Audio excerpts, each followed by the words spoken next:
Are you ready to see what the biggest musical disasters ever released by some of the greatest MCs to ever walk the earth are? Because today, we're going to be looking at the worst song released by great rappers. Now, when it comes to the greats in hip-hop, while we always celebrate their cultural influence or classic album, it's important to remember that even the best artists are human, and just for all the times they have made hits, they have also given us music that's genuinely terrible. From tracks that go against everything that has defined the very essence of an artist's greatness, to songs that have just aged so poorly as their lyrics have stood the test of time. The tracks we are about to look at don't just sit at the very bottom of great rappers' catalogs, but in some cases they have haunted these artists and been the biggest stains on their otherwise legendary resumes. So if you're ready to see the biggest musical disasters from the best of artists, let's waste no time, and without further ado, let's get right into it. Now, the first rapper we are going to be looking at is none other than J.Cole, and when it comes to his worst song, while he has mostly given us nothing but quality over the years, he has genuinely had some terrible misses, and when it comes to his rock bottom, nothing is worse than his Cash Cobain collaboration Grippy, and with this song.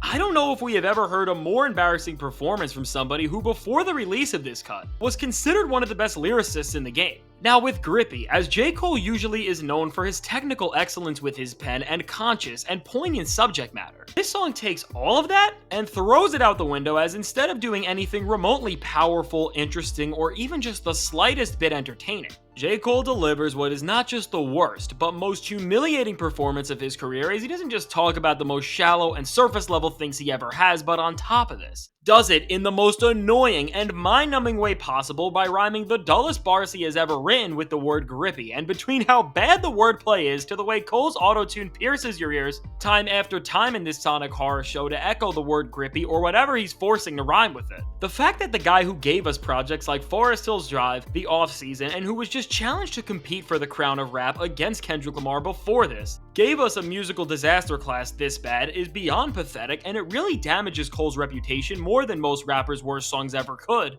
and all of these reasons make it undoubtedly J. Cole's worst song to date. Now, while listening to this song is not fun whatsoever, what is a lot of fun is using today's sponsor PrizePicks, as I have gotten to test my skills throughout the NBA playoffs, which is made for the most exciting way to play daily fantasy sports. PrizePicks is really simple to play, as I can make my picks and submit my entry in less than 60 seconds, and their quick withdrawals, easy gameplay, and enormous selection of players and stat types make PrizePicks the #1 daily fantasy sports app. With the NBA Finals underway, I have Luka Doncic, Kyrie Irving, and Jaylen Brown scoring more points than their averages, and if you want to try PrizePicks for yourself, if you click the link in the description or pinned comment, you will get a first deposit match of up to $100. So if you want to try out the #1 way to play daily fantasy sports, hit that link in the description or pinned comment, and with that out of the way, let's go back to looking at the biggest stains on rappers' resumes. Now, the next rapper's worst song we are going to be looking at is Drake's, and while recently calling Drake great may seem crazy to some, we can't forget about all the high quality music he has given us in years past, and just as we look back at the catalog of Drake, despite some genuinely amazing projects, there are a ton of horrible songs to choose from, and while just a few months ago, I would have said something like Ratchet Happy Birthday is his worst song, after seeing how the post-Kendrick Lamar beef era of his career has played out so far, while there are a few all-time low moments you could pick, Drake's worst song has to be The Hard Part 6, as when you consider what the stakes of this song were and what they represented for Drake's career, it's impossible to not recognize this as his biggest musical failure. Now, with The Hard Part 6, while the ominous beat is actually pretty solid and sets the tone well for Drake to do something strong, he did everything but show up strong on this track, as Drake delivered the most disgusting performance he ever has, as he isn't just straight up lying about some of the most important moments of this beef with Kendrick Lamar, but he soils his own image in a way that is not just a new low for him, but is an unintentional self-sabotage from any rapper ever like we have never seen before, as while trying to defend his name from Kendrick Lamar's allegations and all the diss tracks he was putting out, Drake comes back with some of the worst rebuttals of all time, and whether it's lyrics that are written so poorly and fighting for his honor in such an embarrassing way that it makes him look like an insane person, or his demeanor, which while trying to fool us into thinking that Drake is better than this beef and Kendrick's antics as a whole, really just showed that Kendrick Lamar scared him in a way that made him change up his entire style and persona. Overall, with Drake recording this public meltdown of him trying to save whatever good was left about his image, and at the same time, by trying to make Kendrick look worse once again, but just failing as he lied about such things as planting information to invalidate Kendrick's disses, for failing in every single way that a diss track can. I think it's safe to say that The Hard Part 6 is the worst song Drake's ever put out. Now, to round out our look at the worst songs from the big three, we will be looking at Kendrick Lamar's worst track, and while with Drake and J.Cole, their worst records were released in recent years. With Kendrick, the worst song he ever dropped is a cut that brings us all the way back to 2009 with his C4 mixtape, and specifically, the cut I'm in the Club, and with Kendrick Lamar admitting himself that this is his worst ever song. Even he knows that this track is straight up garbage, and the reason why Kendrick and pretty much everybody else looks back on this song as the worst musical moment he has ever given us is not even necessarily because it's a bad late 2000s rap song, because for the standards of the time, it's really okay as it just blends in with everything else. But in hindsight, the reason why this song is looked back on so horribly is because it's the antithesis of what made Kendrick Lamar so great following this. From the obnoxious instrumental to Kendrick's vocals, which sound nothing like what we've been accustomed to in recent years, and instead, really just features him doing his best Lil Wayne impression. From top to bottom, this wannabe club banger is trying so hard to do something that, while just being plain and generic back then, feels so inauthentic and off-kilter to everything Kendrick Lamar has stood for. So overall, while Kendrick Lamar's worst song is far less of a disaster than most other rappers, and the fact that this cut was released at the very start of his career just shows how much he has improved and never looked back over the years in terms of his quality control. I think it's important to remember that in order to make an album like Good Kid, Mad City or To Pimp a Butterfly, first, even Kendrick had to make generic pieces of trash like this. Now, moving on from here, we are going to be looking at the worst song from arguably the most successful rapper of all time in Eminem, and when it comes to the worst song to ever be drawn out of the mind of Marshall Mathers. While it was a close race with some genuinely terrible songs, mainly from his 2017 album Revival, the worst thing M has ever dropped has to be his 2020 track Stepdad, which somehow, when deciding to use a beat from the one and only Alchemist, Eminem made one of the most monstrous musical creations ever, because instead of spitting bars over the silky smooth beats that Uncle Al is known to cook up, Eminem sings, screams, and whines about how he hates his stepdad, and between the way Eminem just babbles about how he absolutely despises everything his stepdad does, all over the strange beefs they have, like turning on the kitchen light amongst many other ridiculous things. With the way Eminem executes this and almost mocks his own emotions, this track feels like it was written for somebody who's 5. And if this cut had the wittiness of Eminem during the Slim Shady era of his career back in the late 90s, it could have became a twisted yet funny track, but the way everything is done here, Eminem just sounds so out of whack and clunky as he is rapping as a 50-year-old man but is whining like he's 12. And with the hook on this song, which is not just the worst hook Eminem has ever sung, but it's genuinely one of the most nauseating and disgusting hooks your ears will ever hear. It makes this painful listening experience all the more worse and forever cements the disaster of this track in your head like few other awful songs could. So for being the definition of what a genuine 0 out of 10 song looks like, Stepdad is the worst cut to ever come from Eminem. Now, when it comes to the worst song ever from another one of the greatest but also most polarizing hip-hop artists of all time, in the one and only Kanye West, throughout Ye's entire career and catalog, he has done a ton of wild stuff on songs themselves, as whether it's a track as off the rails as Lift Yourself, or something as ridiculous as his Lil Pump collab I Love It. Through even Kanye's most ridiculous songs, the worst track he's ever stamped his name on is the song from his 2021 album Donda, Tell the Vision. And now, while even Kanye making songs as ridiculous as something that would involve him dressing up as a water bottle with Lil Pump is bad, at the bare minimum, those songs at least serve some sort of purpose, whether it's to troll or not. But with this record, it is the most confusing and out of character thing Ye has ever released, because in addition to being terrible, the song just has no direction whatsoever. Now, if you don't know, this track just features a god-awful offbeat piano loop that plays while Pop Smoke's vocals just jump into the cut and say we made it over and over again at the most random times. And these aren't just any pop vocals, but ones that were already used on a track with Pop and Ye of the same name that dropped months before this. And while that song was a mess, it somehow got 100 times worse here, as the quality of Pop Smoke's vocals are so raw and unrefined, as it must have been ripped off a very low quality recording he had left over, and it's so abysmal that you can even hear another beat in the mix behind everything, and for all of this coming together to make one of the most confusing musical disasters out there. While this song isn't embarrassing or career altering like some of the other tracks we have looked at are, It's just a flat out mess that shows us that while Kanye has made some of the most elaborate and well produced hip hop songs ever, even he can miss and make a song that offers genuinely nothing. Now, when it comes to one of the most consistent and beloved rappers out right now, there are few people you can put into the same sentence as Tyler the Creator, and while throughout his career, he has a few songs that have just missed the mark miserably, and at the top of this list, Tyler's never given us anything worse than the track off his 2015 album Cherry Bomb, Keep the O's. Now, with this cut being a collab between Tyler and his idol Pharrell Williams,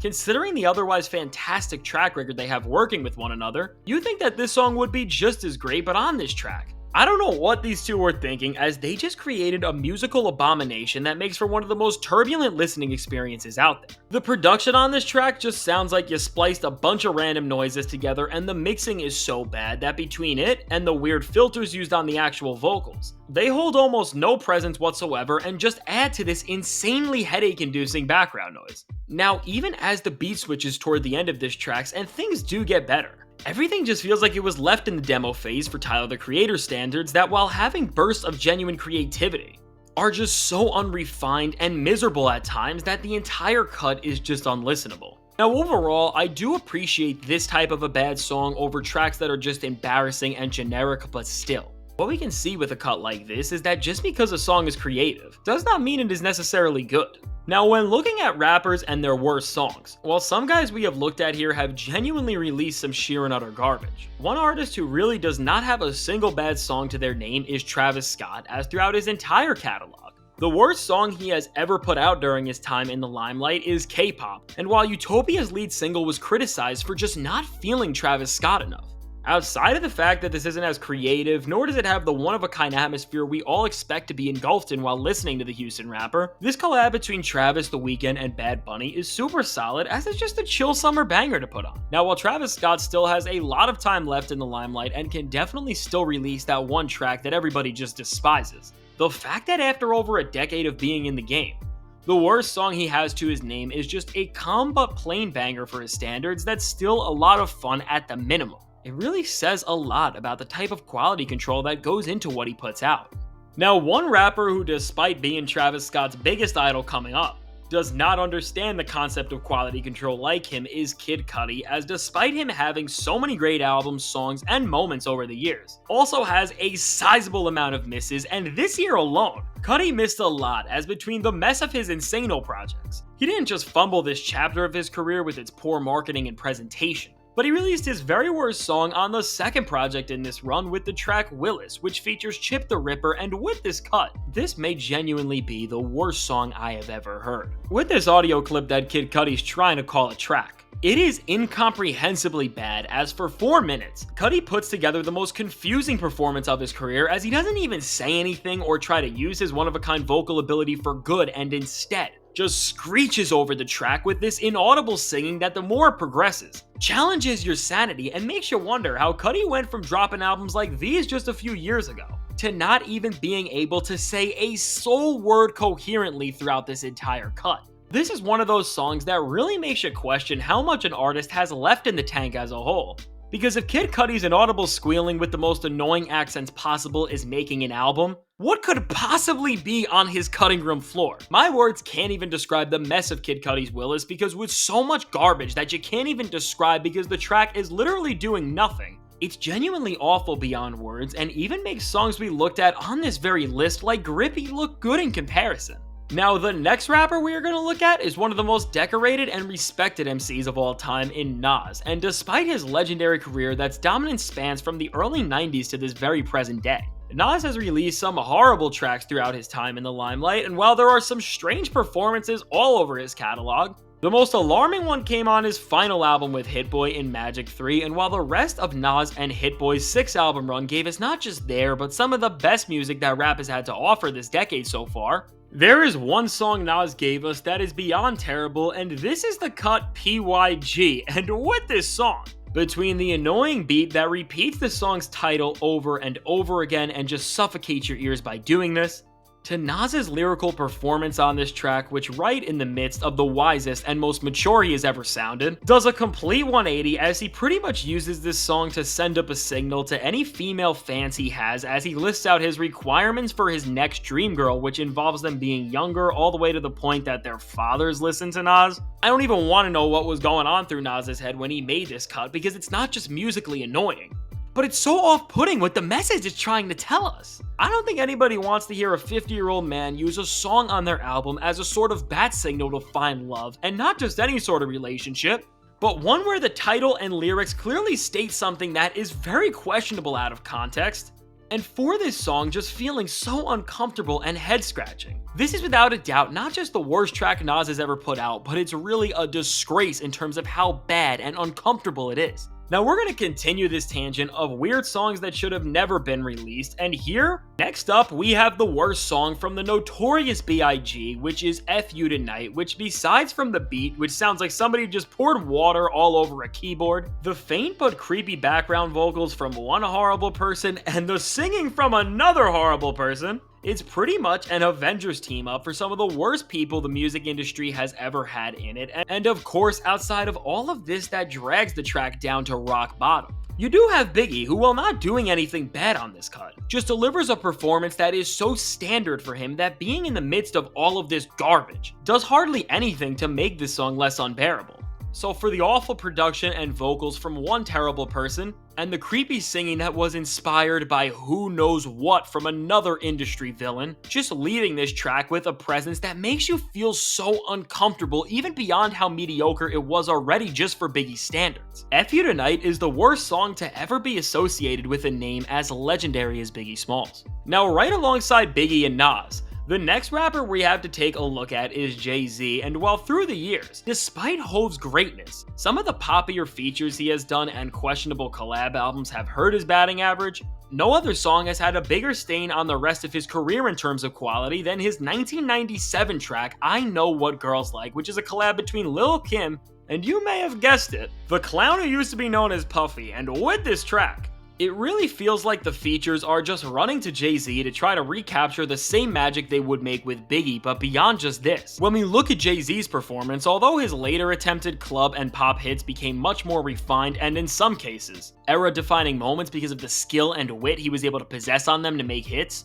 this song makes for the worst listen in Hov's entire catalog, because after showing how gritty and lethal of an MC he was on his debut album Reasonable Doubt, and also through a lot of the project this song is on In My Lifetime Volume 1, Jay-Z looks lost like we have never seen him either before or after this moment, as between the shaky instrumental which is trying way too hard to fit in with the popular trends of the time, to Jay's lyrics which lack the sharpness he was known for in the late 90s and the finesse he was developing. We get a rare performance in Hov's catalog where he doesn't just sound uninspired with how on the nose and overly graphic and gross the lyrics are, but he just straight out sounds like a terrible rapper who doesn't even understand the most simplest conventions of the genre and overall. When we look at Jay's worst song and Biggie's, and see how the rich lyrics and signature traits of these rappers were twisted to make these wannabe pop songs that try to have a mass appeal at the sacrifice of the most important thing in all of rap music, integrity. We see one clear factor that was heavily responsible in not just making these awful songs, but when we look at the entirety of both Biggie and Jay-Z's legendary catalogs, because of how forced and inauthentic they feel,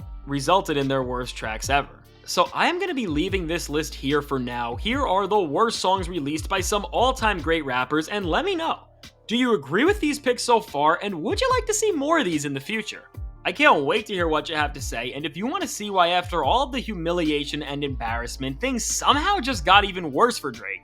check out the suggested video.